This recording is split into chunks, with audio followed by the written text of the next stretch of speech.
Hey, what's good everyone? Today we're gonna check out European stereotypes explained.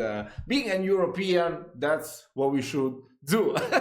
We should explain our stereotypes. I don't know if it's gonna cover Italy. I mean, this is Europe, so Europe is in Italy.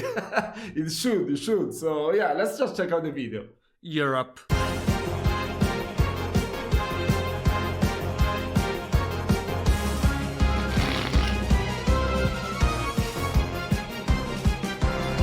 Bro, Every Midwestern white girl's favorite continent. And wait, Americas, I'm traveling to Europe. Wait, let me see the map. every Midwestern white Okay. Yes, definitely. When Americans say I'm traveling to Europe, it's always France.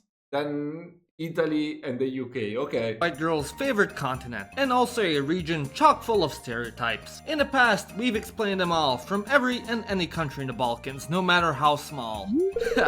That's cause you're not a country. Why?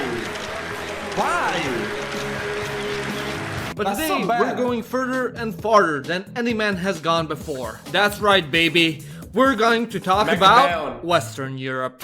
Now, if there's one single country in Europe everyone collectively enjoys making fun of, then France. that's France. If you've I knew spent any ounce of time on the internet or watching TV, you've probably seen something like this. I've worked for 3 years in human resource. I'm not consider myself as a fluent. The union involves a strict responsibility and a deep solidarity. An odd guy who typically Why? It's so good. I like the French accent. I really like the French accent. It sounds very good. Both, even when they speak in Italian, I really like how the French speak Italian language. The way they pronounce their R.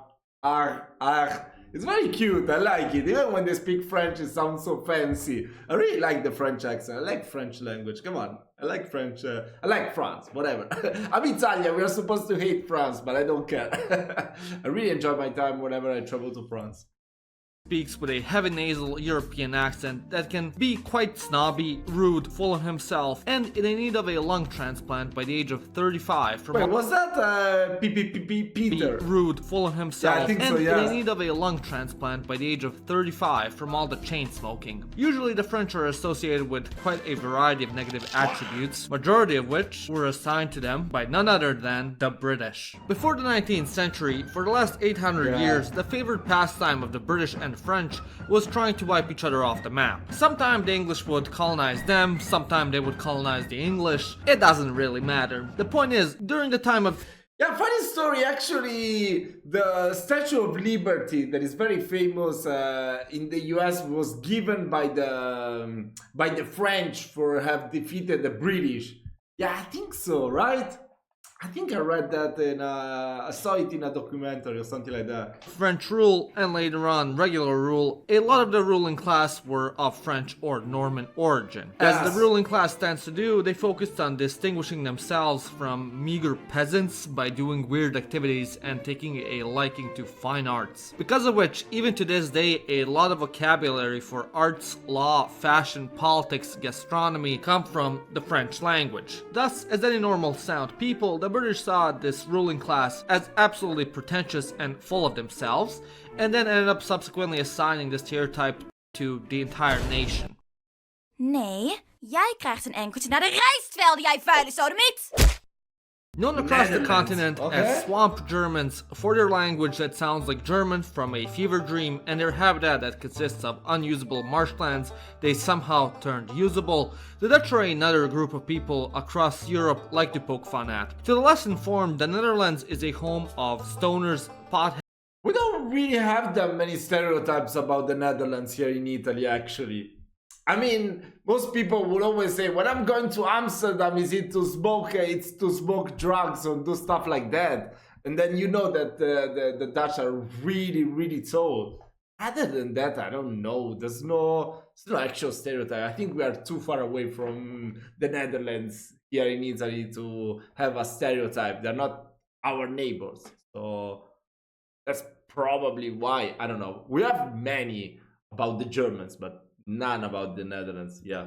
heads and crazy European casual sex. Most of this image comes from the tourist's impression of Amsterdam due to its hundreds of special coffee shops and infamous red light district. Yet, despite this, the Dutch are actually some of the lowest regular users of the devil's lettuce in Europe. However, a more prevailing stereotype. Imagine that. You make it legal, people are gonna smoke it less because it's not cool if it's legal, right? Yeah, probably most of the people that use it are just the tourists. Actually, that is so true, you know? When you tell people you can't have that, people will want to have that. So yeah, it's pretty smart to let it be legal, no? Type about the Dutch is that they're stingy. As a common joke in Belgium would put it, how does a Dutchman make a cake? He goes to his neighbor to borrow 4 cups of flour, 3 eggs, a cup of milk, and etc, etc. Because of this stereotype, in English there's a term going Dutch, which means splitting the bill evenly. Because apparently it is a That's crazy. In Italian we say it alla romana. It's the Roman way. Wow, you never stop learning stuff. cardinal sin in the Netherlands to treat someone. During house parties in the Netherlands, every guest only receives 1 cube of cheese and lunch. That's Jesse Pinkman, no? During house parties in the Netherlands, Yeah. every guest only receives 1 cube of cheese and lunch meat, rather than a nice full platter. I don't really know where this stereotype originates from, but if you do, please let me know in the comment section down below. It's also a great stereotype that the Dutch are the bluntest people on earth. In Dutch, there's even a word for it. Bespreekbaarheid. Meaning that everything can and should be spoken out loud. So, if you've got a major insecurity that's caused you never to post any pictures of yourself on social media, then you better avoid the Netherlands. It is believed that this stereotype comes from the country's Calvinist identity. Within the Calvinist church, individual efficiency, reliability, and honest self-introspection are greatly encouraged. So, because of this, the Netherlands became, well, blunt. Without Africa from Germany, everybody would be lost. Her country is responsible for the holographic map. If there's one country in Europe, nay, the world, that We know that you were gonna say something else. We know you were gonna say something, not holographic. everyone has something to say about, then that's Germany. Some of the more global stereotypes about the German... Bro, that's not even German. That's not even German. What the hell? This is the yodeling guy from Switzerland, if I'm not mistaken. He's so cool. I never reacted to Yodel in the channel. I should definitely do a reaction to Yodel, but he's not from Germany, I think. Correct me if I'm wrong, but I'm quite sure he's Swiss or Austrian. I don't know, but definitely not German. Are that they're obsessed with rules and order, they can't stand not being punctual, and if a train leaves by just 1.5 minutes later than it's supposed to, they have a brain aneurysm and die. And of course, they lack more humor than a graveyard filled with babies. Interestingly enough, it seems that quite a bit of today's modern German national character can be tracked back to the man who ruined Europe and is single-handedly to blame for the existence of megachurches, Martin Luther, the Protestant reformer. Alongside being known for nailing posters on churches and trolling the Catholics, Luther was also quite famous for his love of books and beer. In addition to this, he was also known for his love of order and rules. One of Martin Luther's best known quotes is, "Ordnung muss sein unter den Leuten," meaning there must be order among the people. And as you know, Luther and his teachings were embraced by Germans with open arms. Thus, as a result, characteristics associated with the Pope's greatest enemy also got associated with Germans. These stereotypes of orderliness and rigidness further got associated with people due to the Prussians as well, due to Prussia being a highly militarized society which valued order and discipline. As such, the Germans today will never live down the jokes of not being able to have fun and only giving their dogs a total of 10 allowed barks per day. Are you from Austria? No, I'm from Germany. Oh, it's the same thing, isn't it? Now, I know what you're thinking. Janusz, why are you putting in Austrians here as well? Why? They're just German's light version. And yes, you're right, for the most part. A lot of the stereotypes that are associated with Germans are associated with the Austrians as well. However, while we perceive them as the same people, in the German-speaking world, this could not be far from the case. Believe it or not, in Germany, the Austrians are considered as the extroverts and friendly bunch. I know, it's wild, isn't it? Because of this and their tendency to be more rural and because of their funny accent look how and beautiful dialect. it is. Hallo? Ich mag das 2 Bier bitte und ein Weißwein Schorle. Oder, sehr Chef. Oder, ja, komm mit 2 Bier und eine Spitze bitte. No. I did learn. Of course, these are stereotypes. Of course, I'm not stupid. I don't know that's how those languages actually sound. But yeah, I mean, when I was learning German before, I was learning the German from Germany, and I tried to listen to the Austrian German as well.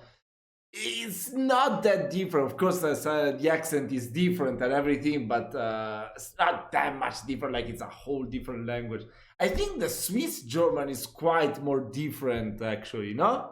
Correct me if I'm wrong. I mean, German is one of those languages that I gotta get back into learning it. Come on, definitely. I really love German. The sound of the German language is so beautiful. German songs are also beautiful, especially German rap. It's one of my favorite language for rap. I mean, I would say like English, then French, Italian because I'm Italian, and then I will put Spanish and German at the same point. Maybe Spanish a little bit higher because I speak Spanish, but yeah, I think so. Even Portuguese, actually. It's too difficult to categorize it, but whatever.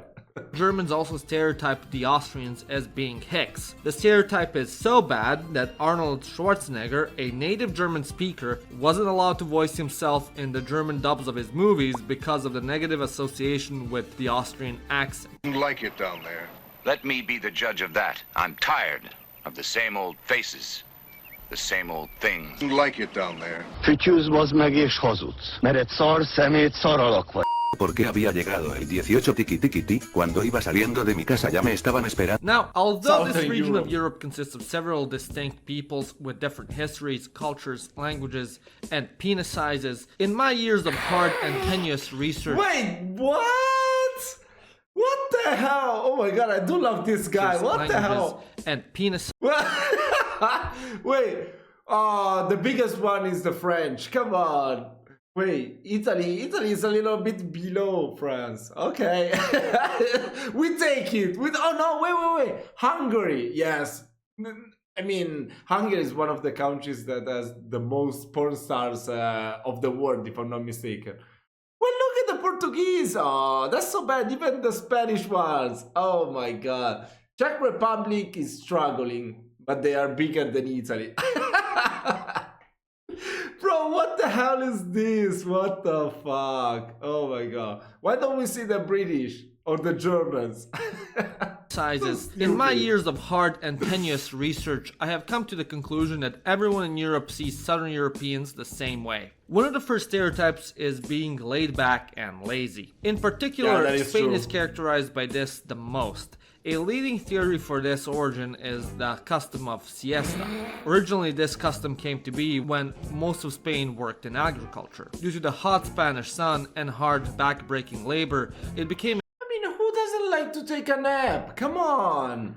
And I think it's the same here in Italy. Like, every store, they will always close around 12:30 and then reopen at 3:30. And I think that's for the best, right? A normal occurrence to take a nap in the middle of the day between work hours as a way of avoiding the hottest part of the day and recuperating one's strength. And seeing that for the majority of European history, Catholics and Protestants were at each other's throats and fighting God knows how many wars, the trope of the lazy Catholic spread across the continent. In Italy, the same stereotype can be applied in the south of the country. The northerners who have a milder climate and are less open to the concept of fun are characterized as being more similar to the Germans and Austrians. As a result, the South Italians as being lazy, backwards, and basically the Balkans 2.0. These stereotypes further spread as the Southern Italians were the main group that migrated to America from the peninsula, spreading those stereotypes to the US as well. I mean, they do have mafia controlling pretty much a different type of mafia controlling most regions in the south of Italy. So it's appropriate. It's not just a stereotype. It is true. And I'm not saying with this that all people from southern Italy are they're part of mafia. They are mafia members. Definitely not, because I know many people from south of Italy and they are nice people. But yeah, I mean, this stereotype is actually true. It's not like most of them that is just like, wow, look at that person, is so lazy, won't do anything, they don't want to work. Because there's people that do this and people that don't do it. So yeah. Perkele, siihen koske, saatana. Perkele! Yes! From the warm and sunny beaches of Iberia and Apennine Peninsula, we head north into the lands of snow, damp socks. Don't you just love it as a Finn when they call you Scandinavian? Yeah, I did learn that the hard way.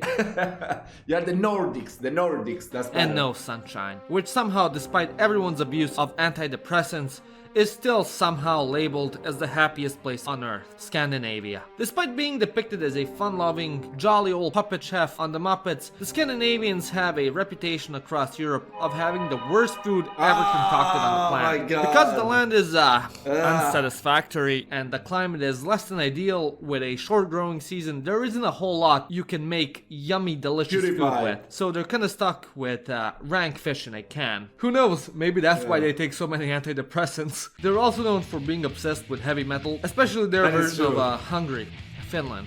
Why is this the case? I don't know. Maybe it has something to do with making up imaginary problems when your country is so perfect in every single way, dealing with staying inside most of the year, something about Maslow's hierarchy of needs. I don't know. And yeah, that would be Western Europe. I know, not nearly as fun as the Balkans, but what can you do? Anyways, what are some of your favorite stereotypes from Western Europe? And are there any stereotypes I missed? Let me know in the comment section down below. And also, if you enjoyed this video, give it a like and click the subscribe button. And if you really enjoyed it, become a member like these wonderful people. Or go and check out my merch at theironicsshop.com. My name is Janusz, and you've watched Living Ironically in Europe.